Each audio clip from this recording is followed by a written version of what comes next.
नमस्कार, मैं विनीता मिश्रा आप सभी दर्शकों का सिटी न्यूज मुजफ्फरपुर में स्वागत करती हूं। खबरों की ओर बढ़ने से पहले आइए एक नजर डालते हैं आज की मुख्य खबरों की ओर। शादी कर पूर्णिया की रहने वाली एक बच्ची से रेड लाइट एरिया में धंधा करवाने वाले पति को नगर थाना की पुलिस ने छापेमारी के दौरान किया गिरफ्तार। कुढ़नी प्रखंड में किसान चौपाल को संबोधित करते हुए मंत्री रामसूरत राय ने भरोसा दिलाया कि नए कृषि कानून किसानों के भविष्य के लिए सार्थक है। डीआरआई मुजफ्फरपुर की टीम ने गायघाट थाना क्षेत्र में छापेमारी कर एक ट्रक विदेशी मटर को किया जब्त और 3 महीने बाद नगर निगम वार्ड की बैठक हुई जिसमें नगर विधायक विजेंद्र चौधरी का किया गया स्वागत। ये थी आज की मुख्य खबरें। अब खबरें विस्तार से। नगर थाना की पुलिस ने रेड लाइट एरिया में छापेमारी कर पूर्णिया की रहने वाली नाबालिग के साथ धंधे करने वाले पति को गिरफ्तार किया। साथ ही 2 महिला और 1 पुरुष को भी साथ देने के आरोप में गिरफ्तार किया। रेड लाइट एरिया में एक नाबालिग छात्रा को बेचे जाने की सूचना पर शुक्रवार की शाम छापेमारी की गई। फ्रीडम फ्रॉम एनजीओ की टीम के साथ नगर मिठनपुरा और महिला थाना की पुलिस ने चतुर्भुज स्थान की आधा दर्जन से अधिक घरों में तलाशी ली। इस दौरान एक कमरे से पूर्णिया की एक 9वीं की छात्रा को बरामद किया गया। पुलिस टीम ने मौके से जिस्म फरोशी का धंधा करने के आरोप में 2 महिला समेत 3 को गिरफ्तार किया है। बरामद छात्रा की उम्र 15 से 17 साल के बीच की बताई जा रही है। गिरफ्तार तीनों से नगर थानेदार ओम प्रकाश व मिठनपुरा थानेदार भागीरथ प्रसाद ने पूछताछ की। उनके निशानदेही पर देर शाम तक छापेमारी जारी है। बरामद छात्रा खुद को बालिग बता रही है। वह अपनी प्रेमी रोशन के साथ रेड लाइट एरिया में किराए के मकान में रहने की बात पुलिस को कही है। छात्रा की बरामदगी के बाद पुलिस जब उसके प्रेमी के तलाश में पहुंची तो वह कमरे में ताला लगाकर फरार हो गया। पुलिस द्वारा कई जगह छापेमारी कर आरोपी रोशन को भी गिरफ्तार कर लिया गया है। जानकारी के अनुसार फ्रीडम फ्रॉम एनजीओ की टीम नगर थाना पहुंच एक छात्रा के रेड लाइट एरिया में बेचे जाने की सूचना दी। इसके आलोक में नगर मिठनपुरा महिला थाना की पुलिस के साथ छापेमारी कर पूर्णिया के छात्रा को बरामद कर लिया। मौके से पुलिस ने 3 लोगों को गिरफ्तार करने की बात बताई है। थानेदार ओम प्रकाश ने बताया कि बरामद छात्रा से पूछताछ के आधार पर आगे की कार्रवाई की जा रही है। कुढ़नी प्रखंड के रजला गांव में भाजपा द्वारा किसान चौपाल का आयोजन किया गया जिसमें मंत्री रामसूरत राय ने किसानों को भरोसा दिलाया कि नए कृषि कानून किसानों की भविष्य को उज्जवल करेगा। कुढ़नी प्रखंड के रजला गांव स्थित भाजपा कार्यालय में किसान चौपाल का आयोजन किया गया जिसमें राजस्व एवं भूमि सुधार मंत्री तथा कानून मंत्री रामसूरत राय शामिल हुए। इसके अलावा भाजपा के जिला अध्यक्ष रंजन कुमार और कुढ़नी के पूर्व विधायक केदार गुप्ता समेत कुढ़नी प्रखंड के सैकड़ों किसान इस चौपाल में शामिल हुए। चौपाल को संबोधित करते हुए मंत्री रामसूरत राय ने किसानों को भरोसा दिलाया कि नए कृषि कानून किसानों के भविष्य को उज्जवल करने के लिए बनाए गए हैं। विपक्ष की पार्टी इस कानून को लेकर किसानों के बीच भ्रम पैदा कर रहा है। मैं खुद एक किसान का बेटा हूं और किसानों की भाषा समझता हूं। यह कानून हर हाल में देश के किसानों का भविष्य उज्जवल करेगा। पूरे देश के अंदर किसान चौपाल कार्यक्रम चल रहा है क्योंकि विरोधियों के द्वारा किसानों को दिग्भ्रमित किया जा रहा है कि एनडीए की सरकार, मोदी जी की सरकार किसानों को लाभ पहुंचाने के बजाय नुकसान पहुंचाना चाहती है और ऐसे ऐसे कानून जो कानून है ही नहीं उस कानून को लेकर के रोड पर प्रदर्शन कर रही है। उसी चीज़ को हमारी पार्टी, हमारी सरकार आम जनता, आम किसान के बीच में पहुंच करके सरकार का जो लाभ है मैंने आपको विस्तृत रूप से बताया है। तो मैं अपने किसान भाइयों से आग्रह करना चाहूँगा कि आप तो थोड़ा भी घबराना नहीं है क्योंकि माननीय मोदी जी किसान के लिए एक एक पहलू पर काम कर रहे हैं। जैसे उदाहरण के तौर पे इस बिल में एमएसपी का कोई चर्चा नहीं है। निश्चित रूप से जहाँ जहाँ हमारी सरकार है अधिक से अधिक खरीदारी कर रही है। निश्चित रूप से तमाम भाइयों को जो कहा जा रहा है कि आपका जमीन एग्रीमेंट के माध्यम से हड़प लिया जाएगा, कहीं भी 1 इंच जमीन भी किसान का हड़पा नहीं जाएगा। वो एग्रीमेंट के तहत किसान को लाभ मिलेगा, अधिक मुआवजा मिलेगा और वो बाहर के जो हमारे बड़े बड़े कंपनी हैं वो आएंगे, वो एग्रीकल्चर फार्म काम करेंगे, उससे अधिक लाभ हमारे छोटे बड़े मझोले किसान हैं उनको लाभ मिलेगा। किसानों की एक समस्या भी देखने को मिल रही है कि जो भी पूंजीपति लोग हैं वो किसानों की जमीन, जोत की जमीन को खरीद रहे हैं और उसको बाउंड्री करके अपने दूसरे किसी कार्य में यूज कर रहे हैं। इसको लेकर क्या कहना चाहेंगे? आप जो शब्द बोल रहे हैं, किसानों की जमीन को कोई हड़प नहीं रहा है, कोई जबरन कब्जा भी नहीं कर रहा है, ऐसा कोई नियम कानून नहीं है। ये सवाल ही गलत है। किसान अगर बेचते होंगे, किसान को कहीं जबरन जमीन एक्वायर नहीं किया जा रहा है, जमींदार से जमीन छीना नहीं जा रहा है। वो अपनी स्वेच्छा से अगर सेल डीड किसी को देते हैं तो जो खरीदता है उसका अधिकार है, वो अपना बाउंड्री कर सकता है। अभी जो और किसान की समस्या है, जैसे नील गाय की समस्या है, जिसके कारण फसल की क्षति हो रही जानकारी है, उसको लेकर क्या करना कुछ बनैया शुगर और नीलगाय के कारण कुछ किसानों को परेशानी हो रही है। ये वन एवं पर्यावरण विभाग का मामला है। कुछ आवेदन मेरे क्षेत्र से मिला है, उसको मैं अपने विभाग के माननीय मंत्री से बात करके सभी विशेष पर हल कराने की कोशिश करूँगा। सर, सीओ मोतीपुर के द्वारा जो है कि जनता नाखुश है उनके कार्यशैली से। पूरे बिहार के अंदर अंचलाधिकारी से जहाँ जहाँ लोग नाखुश हैं, मैं उन सबों से आग्रह करता हूँ कि आप अपना लिखित शिकायत मेरे पास भेजें। आने की ज़रूरत नहीं है, साक्ष्य के साथ भेजें। जहाँ पर जिस विभाग के कर्मचारी, अमीन, सीओ, सीआई, जो भी पदाधिकारी संबंधित है, अगर वो लापरवाही करते हैं, उस पर ठोस कार्रवाई करके उनको सजा दिया जाए। अंचलाधिकारी मोतीपुर का कहना है कि प्राइवेट जमीन की समस्या को वो नहीं निष्पादन करेंगे, सरकार के नियम संबद्ध जो भी कार्रवाई होगा सीओ करे, विभाग करेगी। जनता का जो समस्या मुझे दे, वहाँ मिले, और पूरे विभाग के अंदर जो गड़बड़ियाँ हैं, जो समस्या है, उसको मैं पूरा करने जा रहा हूँ। सर, पिछले दिनों प्राइवेट अटॉर्नी को हटाने के निर्देश आपके द्वारा दी गई थी मोतीपुर में, अब तक पूरे बिहार के अंदर पावर ऑफ अटॉर्नी हटाया जाएगा। उसकी जगह पर नए कर्मचारियों की नियुक्ति करने की प्रक्रिया शुरू हो गई है, अंचल अमीन की प्रक्रिया शुरू हो गई है। जैसे ही आता है, ऐसे भी नहीं रहना है, आता है तो स्वतः जो नीचे स्तर पर जो बदनामियाँ हो रही है, जो लोग सरकार के अधीन काम नहीं करते हैं, बाहर के लोग हैं। जिला डीआरआई की टीम ने गायघाट थाना क्षेत्र में गुप्त सूचना के आधार पर एक ट्रक विदेशी मटर को जब्त किया। हालांकि चालक और खलासी भागने में सफल रहा। गुप्त सूचना के आधार पर शुक्रवार की अहली सुबह गायघाट थाना क्षेत्र के बेनीबाद क्षेत्र के एक ट्रक को जब्त किया, जिसमें विदेशी मटर बरामद किया गया। वहीं जब्त विदेशी मटर की कीमत लाखों में बताई जा रही है। आपको बता दें कि डीआरआई की टीम ने ट्रक का पीछा कर बेनीबाद ओपी क्षेत्र में बेनीबाद ओपी क्षेत्र के रमोली गांव में पकड़ा, जहां चालक रमोली गांव में ट्रक लगाकर फरार हो गया। वहीं सूचना पाते ही मौके पर बेनीबाद ओपी पुलिस भी पहुंची। बताया गया कि डीआरआई की टीम को गुप्त सूचना प्राप्त हुई थी कि दरभंगा के रास्ते या मटर को ले जा रहे थे, जिसे लेकर उन्होंने छापेमारी की। छापेमारी की भनक जैसे ही मिली, वैसे ही चालक ट्रक छोड़कर फरार हो गया। नगर थाना क्षेत्र के गोला बांध रोड स्थित दो चोरों को स्थानीय लोगों ने जमकर पिटाई किया और मौके पर पहुंची पुलिस के हवाले कर दिया। नगर थाना क्षेत्र के गोला बांध रोड स्थित स्थानीय लोगों ने चोरी के आरोप दो युवक की जमकर पिटाई कर दी और मौके पर पहुंची पुलिस के हवाले कर दिया। जानकारी के अनुसार शुक्रवार की दोपहर गोला बांध रोड स्थित भागलपुर जिले के दो युवक को पकड़ लिया और फिर चोरी का आरोप लगाकर जमकर पिटाई कर दिया। इधर घटना की सूचना पर पहुंची नगर थाना की पुलिस ने दोनों युवक को भीड़ से निकाला, इलाज के लिए सदर थाना ले जाकर भर्ती करवाया। पकड़े हुए युवक से पूछताछ में पुलिस को बताया कि दोनों युवक भागलपुर जिले का रहने वाला है, यहाँ घूम घूम कर रिपोर्टिंग करता था। इसी क्रम में आज गोला बांध रोड में काम के लिए घूम रहा था। इसी क्रम में स्थानीय लोगों ने चोरी का आरोप लगाते हुए जमकर पिटाई कर दिया। ना सर, हम नहीं मालूम है, लेकिन चोर करके पब्लिक दौड़ रहा था, उसके पीछे मोटरसाइकिल लेके भाग रहा था। तो हम उसी रास्ते से गुजर रहे थे, तो चोर बोला, तो हम भी उस मोटरसाइकिल के पीछे दौड़े। तो हम भी दौड़े, तो चोर बोलने लगा, तो लोग पब्लिक सोचने लगा कि ये भी चोर होगा। तो हम जब दौड़े तो पब्लिक हमको उसी टाइम पकड़ के मारने पीटने लगा। दोनों आदमी पकड़ा गया आप? हम इसके साथ में थोड़ी है। किस उद्देश्य से आप लोग यहाँ आए थे? हम अपना काम से आए थे, अपना दोस्त से मिलने के लिए। अच्छा। तो पहले से एक आदमी बाइक से निकला, तो चोर करने लगा, तो बाइक वाला तो भागिया गया। तो चोर का तो हम बाइक के पीछे किए पकड़ने गया, तो पब्लिक सोच रहा था कि ये भी चोर है, भाग रहा पीछे गाड़ी से। आया था 10,000 का लोभ देखे, तो उसका नाम है राजू।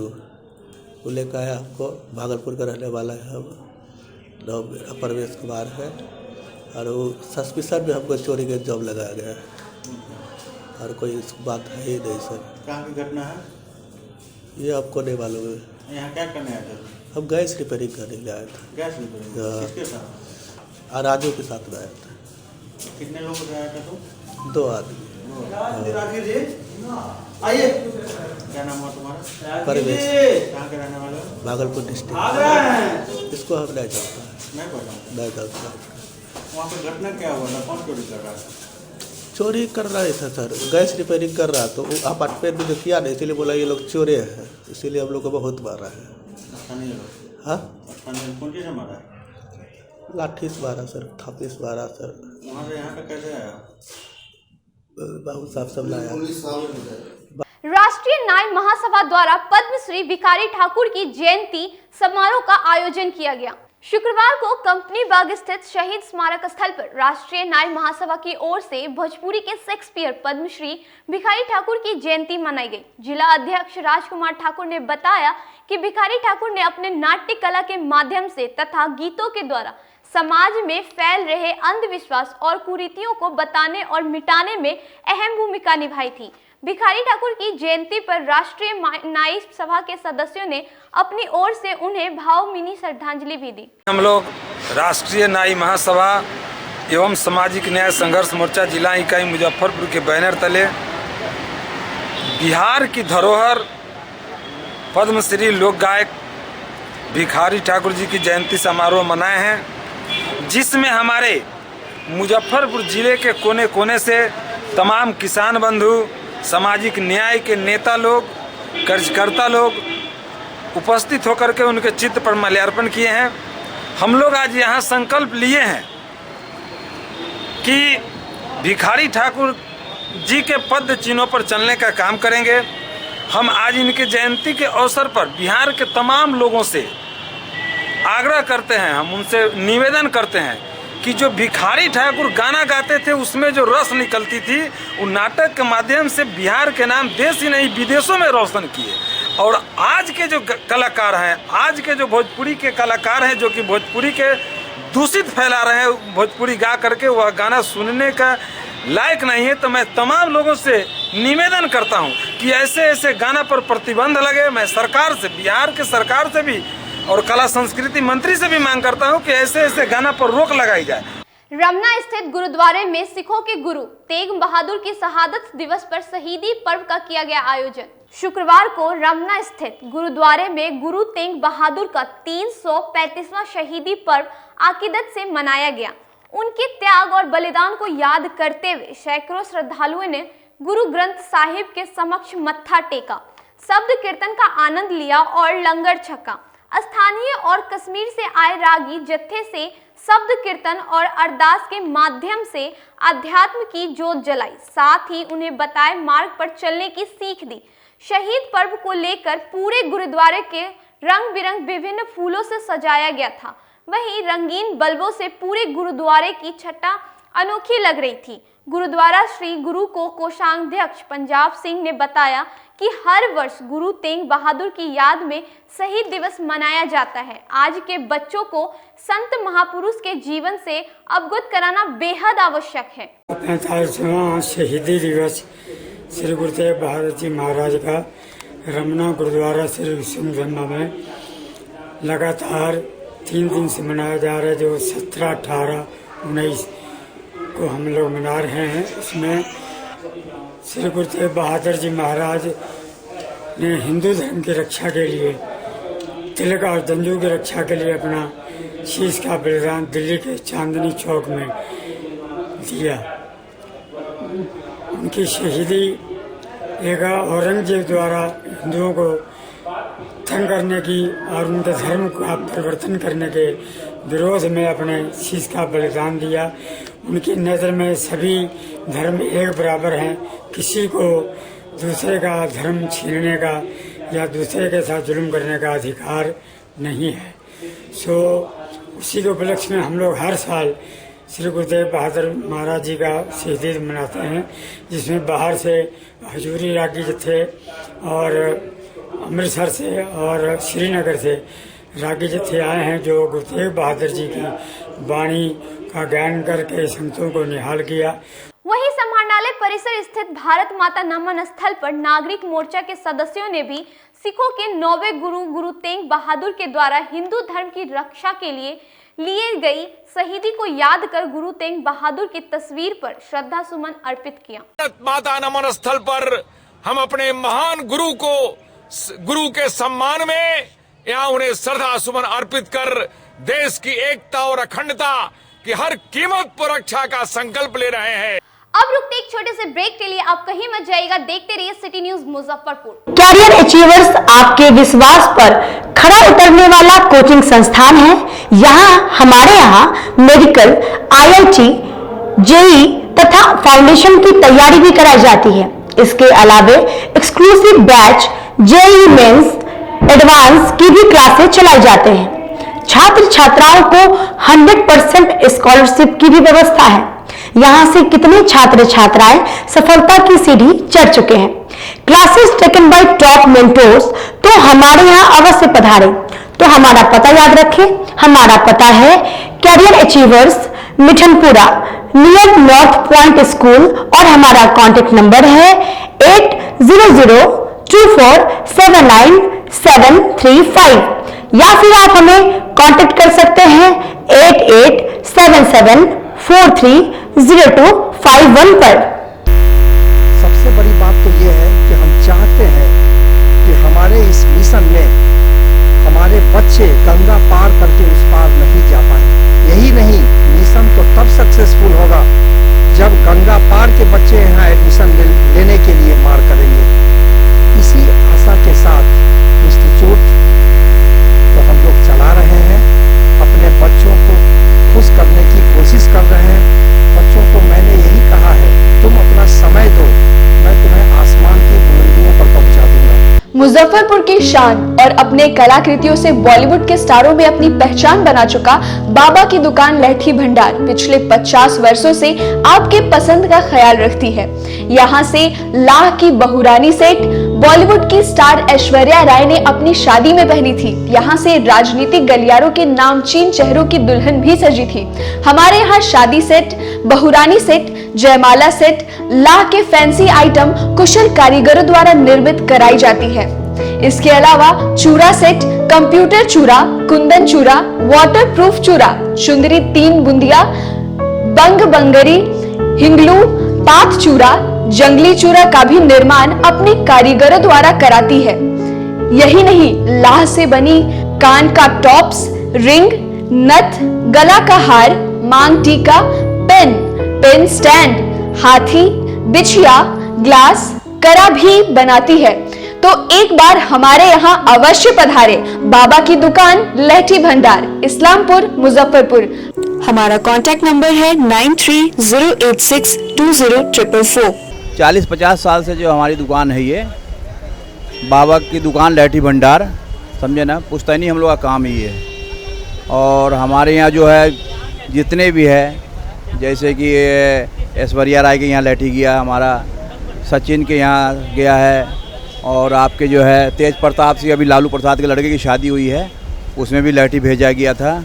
और हमारे यहाँ जो है ना बहुरानी सेट है, जैसे कि है कुंदन सेट है, और जैसे कि हम लोग जो डिज़ाइन जो है सेलेक्ट करते हैं जो लगन के ऊपर जो है, जैसे कि कस्टमर का चॉइस देखते हैं हम लोग हैं, उसी टाइप से हम लोग जो है माल तैयार करते हैं। और कलर है मैचिंग, हमारे यहाँ सबसे विशेषता है कि हर तरह के लहंगे का जो है ना मैचिंग तुरंत हैंड टू हैंड हम लोग लगा के दे देते हैं। हम पढ़ाते नहीं, हम बच्चों में विश्वास जगाते हैं। Christ Jyoti international school, based on CBSE curriculum with को-एजुकेशन।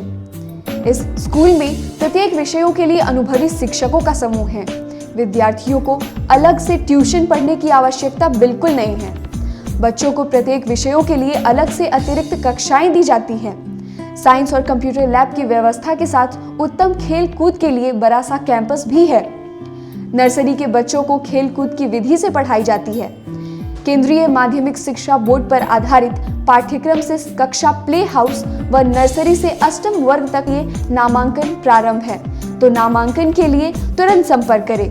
हमारा पता है Christ Jyoti international school, Dharmodaya स्थली, माधोपुर सुस्ता, मुजफ्फरपुर। ज्वाइन किया क्राइस्ट ज्योति स्कूल को और यहाँ की व्यवस्था, यहाँ के पेरेंट्स सारे लोग पूरी तरह से बच्चों की पढ़ाई के प्रति जो केयरलेस थे, मैंने उन्हें जागरूक करने की कोशिश किया और उस व्यवस्था को बदलने के लिए मैं हर संभव प्रयास करती हूँ। जहाँ तक हो पाएगा मैं इसे आगे बढ़ाऊँगी। इसे आगे बढ़ाना ही मेरा कर्तव्य है।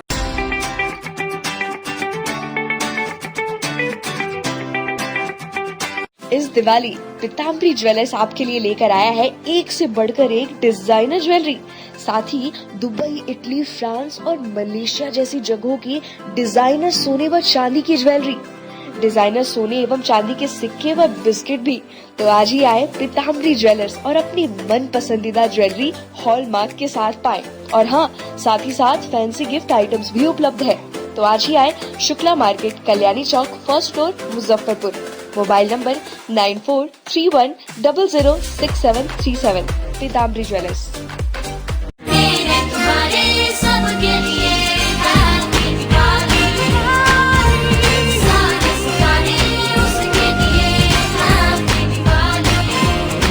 इस दिवाली पीताम्बरी ज्वेलर्स आपके लिए लेकर आया है एक से बढ़कर एक डिजाइनर ज्वेलरी, साथ ही दुबई, इटली, फ्रांस और मलेशिया जैसी जगहों की डिजाइनर सोने व चांदी की ज्वेलरी, डिजाइनर सोने एवं चांदी के सिक्के व बिस्किट भी।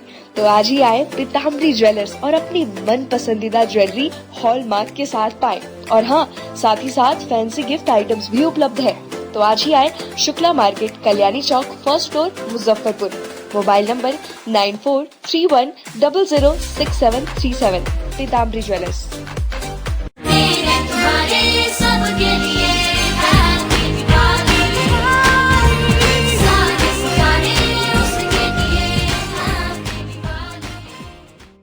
ब्रेक के बाद एक बार फिर आप सभी दर्शकों का सिटी न्यूज मुजफ्फरपुर में स्वागत है। आइए बढ़ते हैं अगली खबरों की ओर। कवि ब्रजकिशोर प्रसाद की स्मृति में कवि सम्मेलन सह स्मृति समारोह का किया गया आयोजन। शुक्रवार को आमगोला स्थित शुभानंदी भवन में कविवर ब्रजकिशोर प्रसाद सिंह की स्मृति में कवि सम्मेलन का आयोजन किया गया। आयोजित कवि सम्मेलन की शुरुआत करते हुए युवा गीतकार कुमार राहुल ने अपनी कविताओं से की। वहीं श्यामल श्रीवास्तव ने वायरस कविता के माध्यम से बढ़ती हुई महामारी की ओर संकेत किया। विभा कुमारी, मधु कुमारी, माला कुमारी आदि उपस्थित कई कवियों ने डॉक्टर ब्रजकिशोर प्रसाद सिंह के प्रति अपने भाव व्यक्त किए। वहीं धन्यवाद ज्ञापित करते हुए ब्रजभूषण शर्मा ने कहा कि पूर्वज रचनाकारी के स्मरण हमें ऊर्जा देते हैं। प्रख्यात कवि और साहित्यकार संजय पंकज ने बताया कि युवा पीढ़ी को कविवर ब्रजकिशोर प्रसाद सिंह की रचनाओं से अवगत कराने के लिए इस प्रकार का कवि सम्मेलन अति आवश्यक है। उत्तर छायावाद के एक महत्वपूर्ण और गंभीर कवि, लेखक, आलोचक और समाज सेवी, समाजवादी विचारधारा के चिंतक डॉक्टर ब्रजकिशोर प्रसाद सिंह की पुण्यतिथि है। उनकी पुण्यतिथि पर आज विचार गोष्ठी और कवि गोष्ठी का आयोजन किया गया है। शब्द शब्द जीवन राग नाम से उनका काव्य संग्रह उनकी मृत्यु के कई दशक के बाद प्रकाशित हुआ और प्रकाशन के साथ ही उसकी जिस तरह से चर्चा हुई और हिंदी जगत ने बढ़कर जैसे उसका स्वागत किया, वह प्रेरक है। और आज हम जब अपने किसी स्मृति शेष पूर्वज रचनाकार का स्मरण करते हैं तो इसका सीधा सीधा अर्थ होता है कि अपने समकालीनों तथा आने वाली पीढ़ी को हम उनसे परिचित कराते हुए उनके अध्ययन के लिए प्रेरित करें, उनके साहित्य को पढ़ने के लिए प्रेरित करें, ताकि वे भाषा, शिल्प और कथ्य को जानने की अपनी दृष्टि विकसित कर सकें। आम्रपाली ऑडिटोरियम में 3 महीने के बाद नगर निगम बोर्ड की बैठक का किया गया आयोजन। आम्रपाली ऑडिटोरियम में नगर निगम बोर्ड की बैठक की गई, जिसमें मेयर, डिप्टी मेयर, नगर आयुक्त, नगर विधायक, कांटी विधायक समेत सभी वार्डों के पार्षद शामिल हुए। बैठक की शुरुआत होने से पहले मेयर सुरेश कुमार और डिप्टी मेयर मानवर्धन शुक्ला ने नगर विधायक विजेंद्र चौधरी और कांटी के विधायक मोहम्मद इजराइल मंसूरी को बुके देकर स्वागत किया। बोर्ड की बैठक के दौरान कुल 10 बिंदुओं पर चर्चा की गई, जिसमें मुख्य रूप से मुख्यमंत्री की 7 निश्चय योजना और 39 वार्डों के होल्डिंग टैक्स को लेकर चर्चा की गई। मेयर सुरेश कुमार ने बताया कि जो भी लंबित एजेंडा था उसे जल्द पूरा करेंगे। आज बिहार विधानसभा चुनाव खत्म हुई है। लगभग 3 महीने के बाद बोर्ड की बैठक हम लोगों ने आहूत की है। इसमें मुख्यतः चूंकि मैंने बोर्ड की बैठक में बोला भी है कि भाई हम लोगों ने लगभग 3 साढ़े 3 साल जितना एजेंडा पास किया है उस पर काम नहीं हुआ है। उसी का हम लोग अवलोकन कर रहे हैं और उसी का जो अनुपालन है उस पर हम लोग बात कर रहे हैं। और मुख्यतः हम लोग एजेंडा जो 3 एजेंडा थी, कर्तव्य अधिकार का और ट्रांसफर पोस्टिंग का था, तो उसको हम लोगों ने अभी फिलहाल पोस्टपोन कर दिया है अगले बैठक लेके, क्योंकि नगरावत नहीं आया है। नगरावत किसी जरूरी काम में है, नहीं आया, लेकिन उनको आना चाहिए था, नहीं आया है। इसलिए हम लोग जो भी ज्वलंत मुद्दाएं हैं उस पर हम लोग बात कर रहे हैं। हमारे मुजफ्फरपुर के सम्मानित ये विधायक जी श्री वीरेंद्र चौधरी भी आए हुए हैं और कांटी के विधायक भी आए हुए थे, उन लोगों को सम्मान किए हैं, सम्मानित किए हैं और वो लोग भी बैठक में भाग ले रहे हैं। इसी बात का तो रोना है, इसी बात का दुर्भाग्य, इसी बात का तो मैं बार बार कहता हूँ कि इसी बात के लिए तो मैं हमेशा कहते हैं नगर जो अफसर होते हैं उनका काम आता करना, हम लोग काम आता पास करना। आप लोग मीडिया में भी जानते हैं, बार बार आप लोग छापते हैं, प्रिंट मीडिया छापते हैं कि महापौर नगरा तो तनातनी नहीं होती है। हम काम करने कहते हैं और वो काम किसी कारणवश नहीं कर पाते हैं। अब सब सही हो जाएगा। खादी ग्राम उद्योग और भंसाघर के द्वारा ग्रामीण भोजन का आनंद अब घर बैठे उठा सकते हैं। पिज्जा बर्गर के जमाने में सरसों की साग और मक्के की रोटी अब पुराने जमाने की बात हो गई। फोन से होम डिलीवरी पर होटल के आधुनिक खाने मंगाए जाते हैं, लेकिन जिला खादी ग्राम उद्योग ने मक्के की रोटी और सरसों की साग शुरू की है। मुजफ्फरपुर सर्वोदय ग्राम जिला खादी ग्राम उद्योग ने लकड़ी और मिट्टी के चूल्हे पर परंपरागत मक्के की रोटी और सरसों की साग तैयार कर इसकी ऑनलाइन बुकिंग कर होम डिलीवरी शुरू की है। जिला खादी ग्राम उद्योग के अध्यक्ष वीरेंद्र कुमार ने बताया कि 20-25 वर्षों से विलुप्त हो चुके इस परंपरागत भोजन को हम लोगों ने शुरू कराया है। इससे एक तरफ ग्रामीण लोगों को रोजगार, वहीं लोगों को स्वस्थ भोजन उपलब्ध हो रहा है। वहीं इसके संचालक कर रहे अनिल अनल ने बताया कि एक दिन खाने को मिला तो मन में ये विचार आया कि खुद खाएं और लोगों को भी खिलाएं, इसलिए खादी ग्राम उद्योग से मिलकर इसकी शुरुआत किए। 100 रुपए में 2 रोटी, साग, आंवले की चटनी दी जाती है। फोन से बुकिंग कर होम डिलीवरी भी की जाती है। 10 दिन पहले शुरू हुआ है ये। क्या है, हम लोग मकई जो खरीदते हैं उसको उलवा करवाते हैं, यानी कि भुनवाते हैं, उसको भुनवाने के बाद उसको पिसवाते हैं, पीसने के बाद यहाँ आता है तो बनता है, उसका रोटी बनता है, उसमें पानी डाल कर रोटी बनाया जाता है उसका। और साग हम लोग पेटियाँ हाट से खरीदते हैं, जो किसान के यहाँ से खरीदते हैं, जो खाद हम लोग उपजाते भी हैं, अपने खेत में उपजाते हैं, जो गोबर से उपजा होता है, जैविक खाद से उपजाते हैं हम लोग साग को। परंपरा को लगता है कि जीवंत हो गया। रोटी और मक्के की रोटी और साग, लगता है कि हम किसी और पहले के ज़माना में जा रहे हैं और इतना बढ़िया लग रहा है। हम सोचे थे कि आधा रोटी खाएंगे, लेकिन लगता है कि नहीं, पूरा एक रोटी खा लेंगे।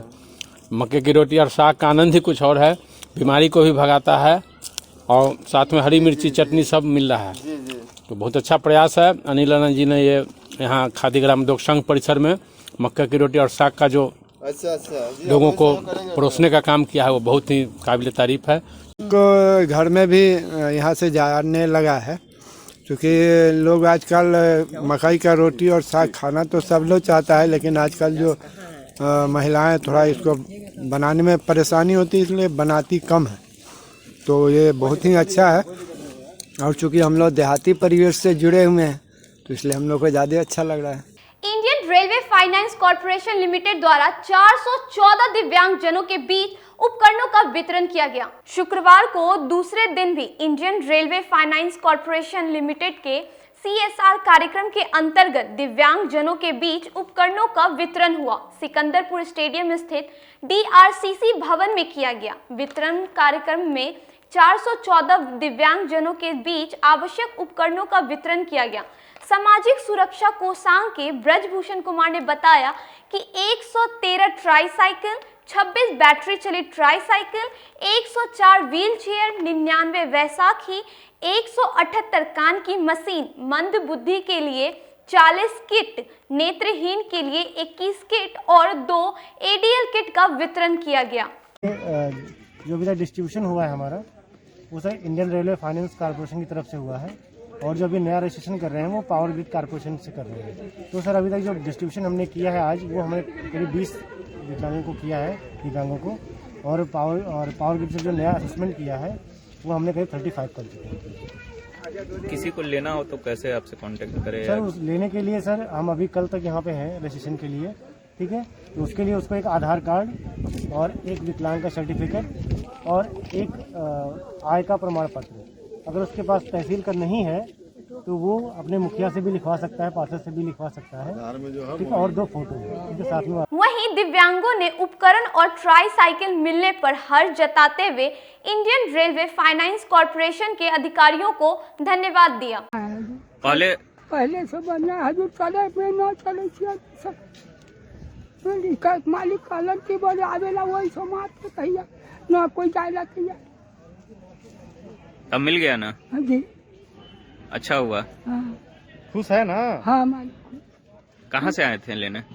झपसी टोला से। आरबीवीएम कॉलेज का स्वर्ण जयंती समापन समारोह 30 दिसंबर को मनाया जाएगा, जिसकी जानकारी महाविद्यालय की प्राचार्य डॉक्टर ममता रानी ने प्रेस वार्ता कर दी। शुक्रवार को राम वृक्ष बेनीपुरी महिला महाविद्यालय की प्राचार्य डॉक्टर ममता रानी ने प्रेस वार्ता कर बताया कि आगामी 23 दिसंबर को आरबीवीएम कॉलेज की स्वर्ण जयंती समापन समारोह का आयोजन किया जाएगा। इस अवसर पर महाविद्यालय की संस्थापक प्राचार्य शकुंतला देवी की प्रतिमा का अनावरण भी किया जाएगा। साथ ही साहित्यिक रचना के परिप्रेक्ष्य में छात्रवृत्ति का वितरण भी किया जाएगा। तो राम वृक्ष बेनीपुरी महिला महाविद्यालय में इसका यह स्वर्ण जयंती वर्ष चल रहा है, तो स्वर्ण जयंती समापन समारोह का आयोजन किया गया है, जिसके तहत 2 प्रमुख कार्यक्रम होने हैं। एक बेनीपुरी जी की जयंती है उस दिन, तो वो हम लोग समारोह पूर्वक मनाएंगे, और इसके अतिरिक्त इस महाविद्यालय की संस्थापक प्राचार्य रही डॉक्टर शकुंतला सिंह जी की मूर्ति का अनावरण होना है। बेनीपुरी जी न सिर्फ बिहार बल्कि पूरे देश के क्षितिज पे एक बड़े साहित्यकार के रूप में जाने जाते हैं, लेकिन हम देख रहे हैं कि आज की पीढ़ी में बेनीपुरी जी को पढ़ना, उनको जानना बच्चे जरूरी नहीं समझते, तो ऐसे कार्यक्रमों की प्रासंगिकता होती है, और इसलिए हम लोग उस चीज को और प्रमोट करने के लिए उस दिन 3 बच्चियों को, जो किसी भी स्ट्रीम की हो, किसी भी स्ट्रीम की, वो अगर गद्य पद लिखती हैं, साहित्यिक अभिरुचि है उनमें, तो उनको हम लोग बेनीपुरी साहित्य रचना छात्रवृत्ति देंगे। प्रथम को 5,000 रुपए की राशि, द्वितीय को 3,000 और तृतीय को 2,000 रुपए की राशि प्रदान की जाएगी। और मैं बता दूं कि यह राशि बेनीपुरी जी के परिजनों की तरफ से दी जाएगी। बेनीपुरी जी के परिजनों ने उस दिन महाविद्यालय को बेनीपुरी जी की जो भी अवेलेबल जो भी रचनाएं हैं वो कॉलेज को वो उस दिन भेंट करेंगे, और हम लोग बेनीपुरी जी का एक खंड अपने पुस्तकालय में बनाएंगे और बच्चियों को पढ़ने के लिए बेनीपुरी साहित्य प्रेरित करेंगे। साथ ही शहर से किसी नवोदित जो साहित्यकार है गद्य पद लेखन में, वैसे किसी एक साहित्यकार को हर वर्ष हम लोग बेनीपुरी रचना सम्मान देंगे। यह निर्णय हुआ है कमेटी का, और इसी के तहत हम लोग उस दिन भी देंगे। इस अवसर पर आने की स्वीकृति हमारे कुलपति महोदय ने दी है। अगर वो रहे शहर में तो वो हमारे मुख्य अतिथि होंगे। उद्घाटनकर्ता हमारे मुजफ्फरपुर के सांसद अजय निषाद जी हैं। विशिष्ट अतिथि के रूप में श्री देवेश चंद्र ठाकुर पूर्व मंत्री और अभी विधान परिषद सदस्य, श्री संजय कुमार जी विधान परिषद सदस्य, पूर्व मंत्री श्री सुरेश शर्मा जी, इन्होंने सहमति दी है। इसके अतिरिक्त बेनीपुरी जी के परिवार के लोग भी वहां उपस्थित होंगे। कुछ दिल्ली से आएंगे और कुछ सिलीगुड़ी से आएंगे। स्वर्गीय शकुंतला सिंह के भी पुत्र जिन्होंने मूर्ति के लिए राशि दान दी है मूर्ति निर्माण के लिए, वह भी उस अवसर पर रहेंगे। और इस अवसर पर कुछ छात्राएं कुछ बहुत थोड़ा सांस्कृतिक कार्यक्रम भी प्रस्तुत करेंगी, और हम लोग कोरोना प्रोटोकॉल का पूरा पालन करते हुए यह कार्यक्रम करवाएंगे। 100 से ज्यादा की गैदरिंग नहीं रखेंगे, और सैनिटाइजेशन और मास्क यह आवश्यक होगा। साथ ही विश्वविद्यालय के तमाम अधिकारियों को, इस कॉलेज के पूर्व प्राचार्य जो भी यहाँ हैं आ सकेंगी, और पूर्व शिक्षिकाओं को आमंत्रण भेजा गया है। आज के लिए बस इतना ही। अब मुझे और मेरी पूरी न्यूज टीम को दीजिए इजाजत। नमस्कार।